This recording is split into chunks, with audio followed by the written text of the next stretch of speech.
오늘 이 아침 우리에게 주시는 하나님의 말씀 전도서 4장 13절에서 16절의 말씀이 되겠습니다.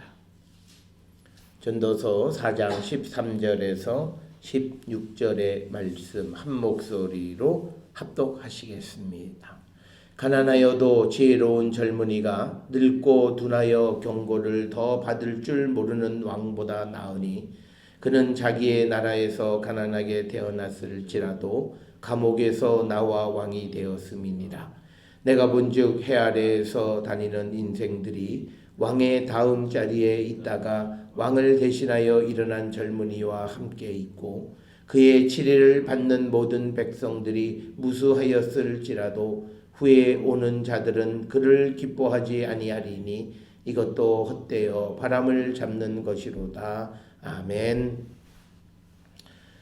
오늘 우리가 함께 읽은 전도서 4장 13절에서 16절에 있는 말씀은 한마디로 권력의 무상함에 대해서 우리에게 말씀을 하고 있고, 특별히 우리가 세상의 권세보다는 지혜로운 자가 더욱더 복되다라고 하는 것을 우리에게 가르쳐주는 그런 말씀이 되겠고요. 오늘 주시는 이 16절에 있는 말씀에 보게 되면 아무리 권세 있는 자라도 다음 세대가 그를 반기지 않기 때문에 세상에서 권세를 추구하는 것이 헛되다, 이렇게 이야기를 마무리합니다. 그래서 오늘 주시는 이 13절로부터 16절에 있는 말씀은 우리가 세상 속에서 어떤 왕처럼 권력을 가지려고 하든지 또 많은 물질을 가지려고 하든지 또 세상에서 자기가 스스로 얻은 지혜로 지혜로우려고 하든지 하는 그 모든 수고는 결국은 허무하다라고 하는 것이고, 그런데 오늘 주시는 이 본문에서 13절에 나오는 가난하여도 지혜로운 젊은이는, 이 지혜는 자기가 얻는 것이 아니라 하나님이 주시는 지혜를 의미하는 것입니다. 그래서 우리가 세상을 살아가면서 우리는 하나님이 주시는 지혜를 얻는 자가 되어야 한다. 특별히 오늘 주시는 이 13절에 있는 지혜가 하나님이 주시는 것이라고 하는 것은, 만약에 이것이 사람의 경험에 의한 것이라면 젊은 사람보다는 나이 많은 사람이 더 지혜롭다, 이렇게 여겨지는 거죠. 그러나 오늘 주시는 이 본문에서는 지혜로운 젊은이가 늙고 둔하고 경고를 받을 줄 모르는 왕보다 낫다. 그래서 오늘 이 본문 13절에서는 대비되어지는 것이 젊은이와 그 다음에 늙은 왕, 이렇게 대비가 되어져 있고요. 지혜와 가난함이 결합되어지고 이것이 우매하고 둔하고 그 다음에 그 경고를 받을 줄 모르는 그런 모습. 오늘 주시는 이 13절에 있는 모습은요, 우리가 좀 쉬운 성경으로 번역하면 이렇게 돼요. 아무리 나이가 많아도 신하의 직언을 듣지 않는 왕은 어리석다. 그보다 가난할지라도 슬기로운 젊은이가 더 낫다라고 하는 겁니다. 오늘 우리가 살고 있는 이 시대에 소위 기성세대를 젊은이들이 꼰대다, 이렇게 이야기를 합니다.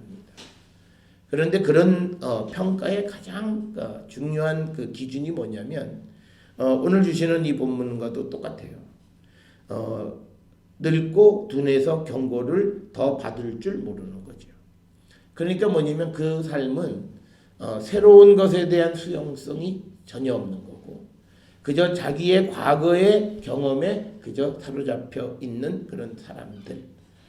그렇기 때문에 그런 사람들보다는 가난하여도 지혜로운, 여기서 지혜로운 것은 서두에서 말씀드린 것처럼 하나님이 주시는 지혜로 가득 채워진 젊은 사람이 훨씬 더 낫다라고 하는 것을 우리에게 가르쳐 줍니다. 그래서 오늘 주시는 이 말씀을 통해서 우리가 이것을 해체해서 우리에게 교훈이 되려면, 내가 비록 늙고 경험이 많고 할지라도 젊은 사람들의 어떤 그런 이 직언, 경고, 이것들을 우리가 받을 줄 알아야 된다라고 하는 겁니다. 오늘 주시는 이 13절에 있는 말씀은 우리가 살아가는 이 세대 간의 갈등의 문제에 사실 근본적인 솔루션을 제시해 주는 그런 말씀과도 같은 겁니다. 우리는 믿음을 잘 가지려면 경험 중심적인 믿음의 삶을 살면 안 됩니다. 말씀이 우리에게 새롭게 깨닫게 해주시는 말씀으로 지혜로워져서 그 지혜를 따라 우리가 살아가는 자, 그리고 그 지혜 하나님의 말씀이 우리에게 경고하는 그 말씀을 들을 줄 알아야 그가 정말 행복한 삶을 살아가는 자가 될 수 있다. 그런데 많은 사람들은 자신의 경험에 딱 사로잡혀서 그 이상 발전하지 못하고 새로운 것에 대한 두려움, 그리고 새로운 것을 수용하지 못하는, 그래서 결국은 전체적으로 모든 일을 망치는 그런 일들을 우리가 볼 수 있습니다. 따라서 우리가 오늘 주시는 이 13절에 있는 말씀은 궁극적으로는 우리가 지혜롭지 못한 권력, 즉 하나님이 주시는 지혜가 없는 왕은 그것은 지혜 있는 사람보다 못하다라고 하는 권력의 무상함을 말하기는 하지만 우리가 새로운 세대들이 우리에게 주는 어떤 조언, 직언 이런 것들에 대해서 우리가 귀를 여는 자가 되어야 함을 성경은 이미 우리에게 말씀하고 있다라고 하는 겁니다. 따라서 오늘 주시는 15, 16절에서도 나와 있지만 현세에 아무리 훌륭한 왕이라 할지라도 다음 세대가 되면 그를 환영하지 않는다라고 하는 거죠. 그만큼 우리가 살고 있는 세대는 급변하는 그런 시대에 우리가 살고 있고 지식이라고 하는 것들도 아주 급변하는 그런 시대에 우리가 살고 있습니다. 그래서 우리가 정말 하나님이 주시는 지혜로 채워지지 않는다면 우리는 이 세상을 따라갈 수 없는 그런 세상에 우리가 직면하게 되는데, 그렇기 때문에 우리는 하나님이 주시는 지혜를 가져야 된다. 우리가 성경에서 주시는 하나님의 말씀의 지혜는 지혜에 관한 지혜다 이렇게 얘기할 수 있습니다. 어떤 구체적인 디테일한 그런 지혜의 모습이 열거되어지지는 않았지만, 그렇지만 세상이 운영되어지는 큰 틀에서의 원리를 우리에게 제시해 주는 것이 성경입니다. 그래서 우리가 시대는 우리가 사는 시대보다도 몇천 년 전에 기록되어진 이 성경의 말씀이 있지만, 그러나 그 말씀이 오늘날 이 세대에도 유효한 것은 바로 그런 의미입니다. 우리가 굉장히 모순 속에 살아요. 오늘날 많은 사람들이 인문학에 열광하는 사람들, 그런 사람들이 주로 텍스트로 쓰는 교재들을 보면 몇백 년 전 사람들의 이야기예요. 그들이 그것을 통해서 어떤 지혜를 얻으려고 하는 것은 그 속에 다른 사람들이 보지 못하는 그 무엇인가가 있다라고 하는 그런 의미예요. 그렇다면 그 사람보다도 더 위대하시고 더 크신 하나님께서 우리에게 주신 이 성경의 말씀이 오늘날 거부되어야 할 이유는 전혀 없고, 그리고 오늘날 많은 사람들이 이 말씀들에 대해서 자기들이 부정적인 입장을 취하는 것은 결국은 우리가 좀 이율배반적인 그런 모습과도 같은 거다. 따라서 우리는 성경이 주신, 하나님이 우리에게 주시는 지혜로 세상을 살아가는 자들이 되면 그 지혜는 경험보다도 훨씬 앞서는 것이다 라고 하는 겁니다. 그렇기 때문에 성경에서는 종종 하나님이 하시는 일이 경험주의를 깨트리는 일들이 많이 있습니다. 대표적인 것은 우리가 잘 아는 사무엘하 5장에서 다윗이 이스라엘의 왕이 된 다음에 블레셋과 두 번 전쟁을 하는데 첫 번째와 두 번째에 이어서 전쟁을 하는데 전쟁을 나가는 방식이 전혀 다른 방식을 하나님이 지시해 주셔서 승리하게 하십니다. 일반적으로 오늘날 우리 같으면 똑같은 원수, 똑같은 적에 대해서 거의 똑같은 시대에 전쟁을 하면 옛날에 내가 이겼던 방식을 그대로 고수할 겁니다. 그런데 하나님은 그렇지 않고 그것보다도 훨씬 더 수월하게 블레셋을 이길 수 있는 우회해서 매복하는 방법을 가르쳐 주시는 것을 봅니다. 바로 이것이 하나님의 지혜가 경험보다도 앞서는 것을 우리에게 단적으로 보여주는 것이고, 또 하나는 우리가 잘 아는 누가복음 5장에 예수님이 베드로의 배를 빌려 타고 가셔서 그 낮 시간에 그물을 던지라 이렇게 이야기할 때 갈릴리에서 어부 생활을 오래 했던 베드로의 그 말, 이게 지금 내 경험으로는 지금 그물을 던지는 것은 어리석은 일이지만, 그러나 내가 예수의 말씀, 주의 말씀에 순종하여 그물을 던집니다. 해서 그물을 던져서 배 두 척에 고기를 가득 채우는 수확을 얻게 되었다라고 하는 이 말씀도 하나님이 우리의 인생의 지혜자가 되고 인도자가 되고 또 안내자가 되셔서 우리의 디렉터가 되어 주셨을 때 그 인도하심은 우리가 가지고 있는 경험보다 앞서는 것임을 우리에게 분명하게 가르쳐 주는 겁니다. 따라서 오늘 주시는 이 전도서 4장 13절에서도 가난하고 지혜로운 젊은이의 그 경고를 듣지 않는 그런 왕, 늙은 사람, 그 사람들의 그 잘못됨을 우리에게 지적해 주시는 거고, 지금 우리가 살고 있는 이 시대와도 아주 밀접한 관련이 있는 그런 말씀이 되겠습니다.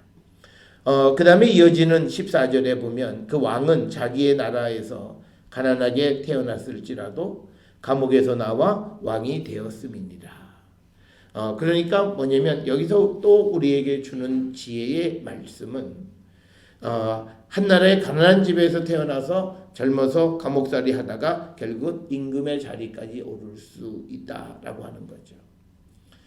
여기서 우리가 요 14절의 단면을 놓고 보면 오늘날 우리가 흙수저라고 하는 말은 성경은 통하지 않는 겁니다.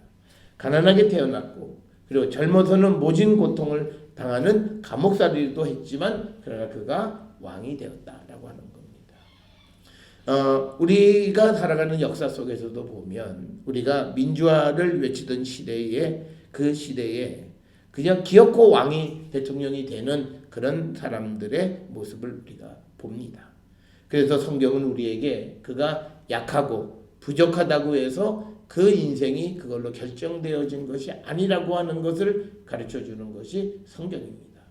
오늘날 사람들이 불행한 이유 중에 하나는 이 성경의 가르침을 듣지 않기 때문이에요. 성경은 우리에게 격려하고 위로하고 힘을 주고, 특히 예수께서 이 땅에 오시는 것이 힘있고 권력 있는 곳에 오셔서 이 세상을 바꿔보려 하는 것이 아니라 유다의 에브라다 가장 작은 고을에서 유다 집합 가운데 다윗의 가문에서 나는 그것도 한 나사렛의 여인의 몸을 통해서 나는 그 예수 그리스도를 통해서 세상을 구원하시는 하나님의 구원의 섭리를 돌아보면 우리가 흙수저라고 소위 사람들이 말하는 그것은 우리 인생에 아무런 걸림돌도 되지 않는다라고 하는 사실을 우리는 인지하셔야 합니다. 그것이 성경의 가르침이에요. 그래서 그가 가난하게 태어났을지라도 그는 왕이 되어져서 권력을 잡을 수 있다라고 하는 희망을 가르쳐 줍니다. 그런데 오늘 주시는 이 본문이 한 걸음 더 나가는 것은 그렇게 해서 그가 왕이 됐다고 해서 그것이 영원한 기쁨, 영원한 권력을 누리는 거냐? 그건 아니다라는 거죠. 그것을 15절에 내가 본즉 해 아래에 다니는 인생들이 왕의 다음 자리에 있다가 왕을 대신하여 일어난 젊은이와 함께 있다라고 하는 겁니다. 그러니까 뭐냐면 세상은요, 만약에 왕의 후계자가 세워지면 그 후계자를 따르게 돼 있다라고 하는 거예요. 그러니까 항상 역사의 이 주도권은 새로운 세대가 역사의 주인이라는 거예요. 그리고 하나님은 그들을 통해서 새로운 역사를 이어가시는 분이라고 하는 거예요. 그런데 자기 것을 붙잡으려고 하는 그런 사람들이 보았을 때는 이것이 허무하다라고 느낄 수밖에 없다라고 하는 겁니다. 오늘 14절 15절에 나와 있는 것이 아마 이 전도자는 우리가 알지 못하는 어떤 역사적인 사건을 통해서 지금 이 말씀을 전하는 거죠. 누군가가 가난하게 태어났다가 옥에 갇혔다가 그 다음에 왕이 되었던 어떤 사람의 이야기를 통해서 지금 이 이야기를 하는 겁니다. 그런데 우리가 이 14절 15절을 다윗과 솔로몬으로 놓고 보면 뭐 대충은 비슷하게 맞아갑니다. 그런데 우리가 감옥에 갇혔다라고 하는 이 표현과 같은 그런 그 사건을 우리가 찾아보기가 어렵다라고 하는 거죠. 그래서 결국은 이 전도자가 솔로몬이니까 결국은 아버지 시대의 아버지가 위대한 일을 이루었지만 그러나 이제 아버지 뒤에 일어난 자신 솔로몬을 사람들은 따르게 되어 있다라고 하는 겁니다. 자, 그래서 우리는 세대가 바뀌어지는 것에 대해서 두려워하면 안 됩니다. 그것은 하나님의 역사예요. 우리 사람들이 이 변화에 민감하지 못한 것 중에 하나가 특별히 우리 한국 사람들, 특히 여성들이 늙는 것, 그래서 얼굴에 주름살이나 이런 것에 대해서 굉장히 민감하고 그래서 60이 넘어서까지도 성형을 하고 하는 그런 현실은 하나님이 이끌어가신 역사의 흐름을 받아들이지 못하는 거예요. 사실은 얼굴에 새겨져 있는 주름이라고 하는 인생의 굴곡이 그에게는 훈장이고 은혜고 하나님의 축복의 표시일 수 있습니다. 그러나 우리는 그것을 자랑스럽게 생각하지 않고 오히려 그것을 부끄러워하고 그래서 그것을 없애버리려 하고 그래서 인위적으로 수술까지 하는 모습이 오늘 우리가 살고 있는 이 모습, 결국은 하나님이 이끌어 가시는 역사의 흐름을 거역하는 그런 모습이 바로 그런 작은 일들 가운데에서도 나타나고 있다, 이렇게 볼 수 있고, 우리는 급변하는 세상 속에서 우리가 그것에 적응하고 거기에 걸맞는 삶을 살아가기 위한 끊임없는 변화에 우리는 앞장서는 자들이 되어야 하고 그것이 바로 복음의 핵심이기도 하는 겁니다. 그래서 오늘 주시는 15절에 왕의 후계자가 된 젊은이들을 사람들은 따른다는 거죠. 그러니까 우리는 이것을 흔히 네임덕이다 이렇게 이야기하죠. 그러니까 앞에 있었던 왕이 자기의 후계자를 정하면 그 다음부터는 권력의 중심이 후계자에게로 넘어간다라고 하는 거고, 그 다음에 16절에는 더 기가 막힌 것이 그의 치리를 받는 모든 백성들이 무수하였을지라도, 그러니까 선대 왕의 치리를 받던 백성들이 많이 있다 할지라도 후에 오는 자들은 그를 기뻐하지 아니하리니 이것도 어때요? 바람을 잡는 것이다. 그러니까 새 왕이 와서 물갈이가 되어지면 전에 있는 왕에 대해서 별로 환영하지 않는다. 그러니까 결국은 오늘 주시는 13절로부터 16절까지 해서 우리가 왕이 되거나 대통령이 되거나 권력을 가지면 그것이 영원한 기쁨이 되어질 것 같지만 권력 무상함을 우리에게 가르쳐 주면서 궁극적으로 우리가 하나님이 주시는 지혜를 얻기를 힘쓰는 자가 되는 것이 더 우리의 삶에 행복을 가져다 줌을 우리에게 가르쳐 주는 그런 말씀이 오늘 주시는 13절에서 16절까지의 말씀이 되겠습니다. 오늘 주시는 말씀을 우리가 돌아보시면서 우리가 지금까지 살아오면서 우리는 무엇을 위해서 노력을 했고 최선을 달려왔는가? 우리는 세상에 있는 것들을 잡으려고 하는 그런 욕망으로 우리가 세상을 살아왔지, 하나님 주시는 지혜를 얻는 자가 되기를 우리는 힘쓰지 않았고, 우리는 가난하더라도 하나님이 주시는 지혜로 채워지는 사람이 되려고 하기보다는 덜 지혜롭더라도 부유한 삶을 살아가려고 하는 그런 삶을 살았던 우리의 모습을 돌아보면서 오늘 이 말씀을 통해서 우리의 삶을 돌이키고 이제 우리의 구원자로 오시는 예수 그리스도를 영접하고 그분의 오심을 축하하는 성탄을 앞둔 이 시점에 이제 우리가 주님과 함께 주님이 주시는 지혜를 가지고 세상을 살기로 결단하고, 주님 계시면 우리가 세상의 것들을 얻지 못해도 기쁘고 즐거운 삶을 살아갈 수도 있음을 확신하며 그 길을 걸어가기를 결단하는 우리 모든 성도들이 되어 하나님께 영광 돌리는 저와 여러분이 될 수 있기를 주의 이름으로 축원합니다.